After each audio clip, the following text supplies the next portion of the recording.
Sa kaliwa, representing DC Clan, magingay para kay Target. Pura na ang eksena pag ako ang nagtanto. Parang tura na may eksema pag ako ang ng bastos. Bawat banat ko'y tatagos parang sinaksakin. Yan ang Subatas, Alvin Tattoo, Shots Fired Entertainment, Big Talk for the shirt, Discipline Music. Let's go. Sa minuto kay Target. Yo!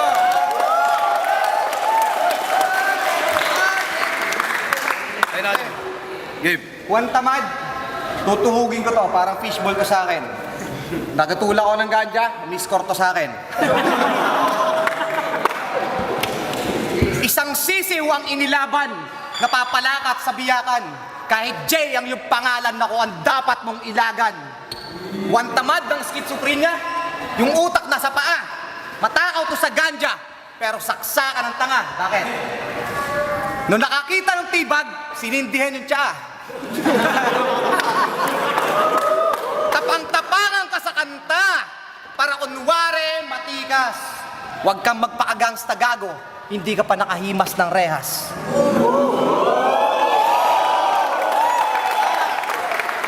Isang bubot na bayabas na di marunong rumispeto at kaya ka lang nakatapak sa kulungan para magpatumbong lang sa preso.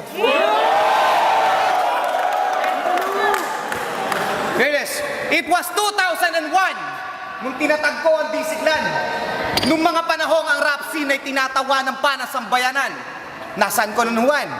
Nasa bayabasan, nakahiga, habang ako nakipagpugutan, dumidigma. At ngayong uso na, putang ina, sulputan kayo bigla!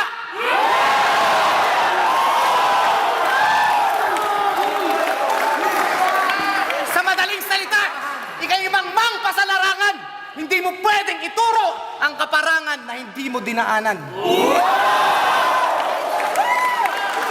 Gamit ko puro talino.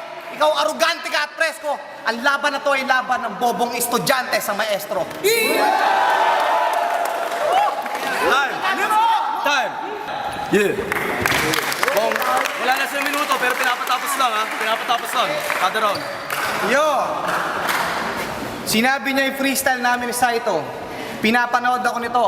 Ako ang idolo mo. At saka ang bobo ko, ngayon pakinggan mo. Ang pakuhagkan mo. Dahil ang kabobohan ko katumbas ng katalinuhan ng buong angkan nyo. Let's go. Huwag ka sa akin mag-angas, ungas. Ang value ko mataas dahil sa law of scarcity. Ikaw wala kang identity. At ang lyrical ability parang China phone, low quality.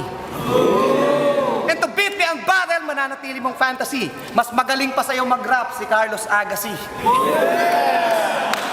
So logically, ikaw yung fallacy. Gusto ko ka-battle si Looney. Hindi si Looney wannabe. Sa mga Looney fans, wala akong beef kay Marlon. Gusto ko lang ibaon ang kampon ni Cabron na puro kopya parang carbon. Na sobrang nipis mo, para kang nilaminate. Ang hilig mo mag-imitate para kang susi, yun nga lang, duplicate. At pag tayo ni-rate sa lyrical debate, isa ka lang bantam na lumaban sa heavyweight. Ilang taon mo mang aralin, samahan ng panalangin, hindi ka sa akin papalarin, wawasakin ang hangarin. Ang tsansa mong manalo sa akin ay buhayin si Bin Laden. Time. Unang minuto, Target. Yo, tinawag niya akong maliit. Ako nga yung maliit. Kasi ikaw yung malaki. Matangkad ka lang sa akin kasi malakas ka magbate. Isang hambog na sabog na gustong tumunog sa lahat. Makalansing. Hindi ka bantog, tira mo'y baldog. Pero isa kang alamatsing. Dapat handang bumulagta. Pag nagtangka ka bumangga, kakaantay niya ng bayabas, nabagsakan ng langka sa mukha. Hoy, lampayatot na buraot, na mukhang kulangot, sarili mo huwag gaguhin. Silencer nga, hindi mo kayang talunin.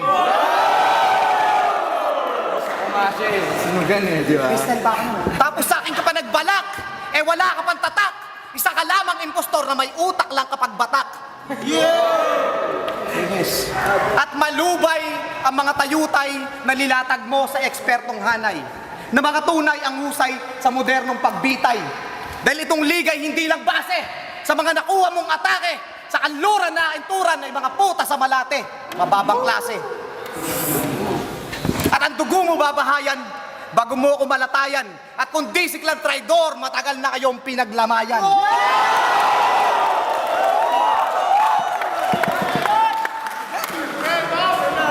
Time!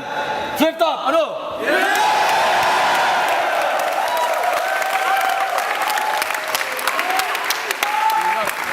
Sasabihin ko na ng klaro, napaka-pangis ng laban.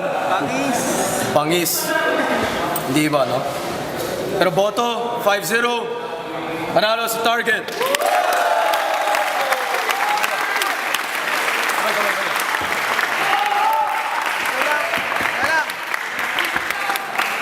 Walang ulitin yung ginawa nila sa mga kagrupo ko. Promoting, gusto nyo. Bro. Wala ako.